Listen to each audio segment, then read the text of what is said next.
Well, tomorrow Pope Francis will preside over the funeral of Pope Emeritus Benedict XVI. This historic service will be the first time in modern church history that a sitting pope will celebrate the funeral mass of his predecessor. Joining us now is Dr. Christopher Bolito. He's a professor of history at Kane University and a specialist in church history. Doctor, good morning. Thanks for being with us. Good morning. Thanks for having me. All right, let's talk about the historic nature of this papal funeral. Catholics truly have never seen anything like it before. How will former Pope Benedict's funeral service compare to other popes who have died while serving? Well, it'll be very much like the same Catholic funeral service for any of our family members. It will be more elaborate. It will be, there'll be lots of Latin. They'll sing every verse of everything. But a funeral service for a pope is pretty much the same as everybody else, with some significant differences in the burial. So, for instance, his ring has been defaced and was since 2013. That will be buried with him. They will also put into the coffin some medals and coins and a record of his papacy. That will go into the first coffin, which is of cypress, and then later into a second coffin of zinc, and then a third of oak. That's more elaborate. And I wanted to ask you, Dr. Bolito, about the difference here, because we have a sitting pope presiding over a funeral mass of a retired pope. It is something we haven't seen in 700 years and maybe ever. That's right.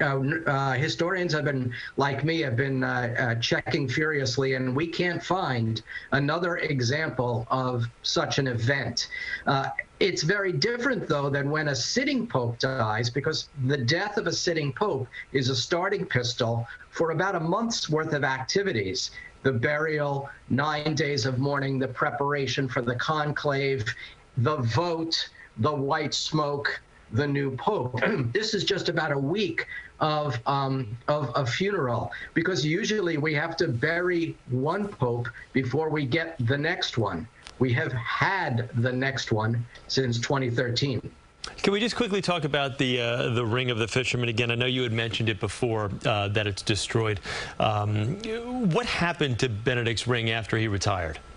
That's a good question. We're told that it was kept in safekeeping, but even the journalists that I know who are covering haven't been told where that safekeeping was. That's a pretty important question, because in the old days, remember, the ring would have been used to seal documents. That's, not the case anymore. Nevertheless, it's a major league symbol. Former Pope Benedict was very conservative, but did things his way, and by choosing to step down, certainly. What does that say about him? Well, I think who in this world? I mean, the papacy is the longest-running monarchy on the planet. Who in this world, which is focused on raw power and authority, who walks away? And yet, what he was doing was very different papacy from John Paul II, which was an extroverted, big papacy, in some ways focused on John Paul as a person. Benedict very much focused it on the papacy, and he said the papacy is bigger than any one person. I think the takeaway lesson from Joseph Ratzinger, Benedict XVI's resignation, is that for Joseph Ratzinger, humility is still a virtue. Do you believe, though, a precedent's been set by him retiring? Do you think other popes down the line would do something similar, or all bets are off? Absolutely. I mean, this tradition-bound conservative man does something that hasn't been done in 600 years. It gives instant credibility to the action. And in fact, Pope Francis has said that Pope Benedict's action opened the door that would make the post-papacy a resignation. Now, what we need to have is a discussion of how that might be done better, because it was confusing for Benedict to continue to wear white. It looked like there were two popes, but there was only one.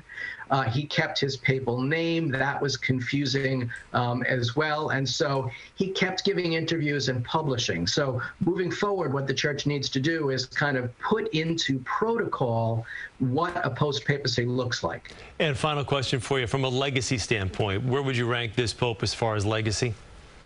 Well, I'm an historian, not a prophet, but it looks to me like his pre-papal career and his post-papal career will overshadow his 8 years as Pope. He was not Pope far longer than he was.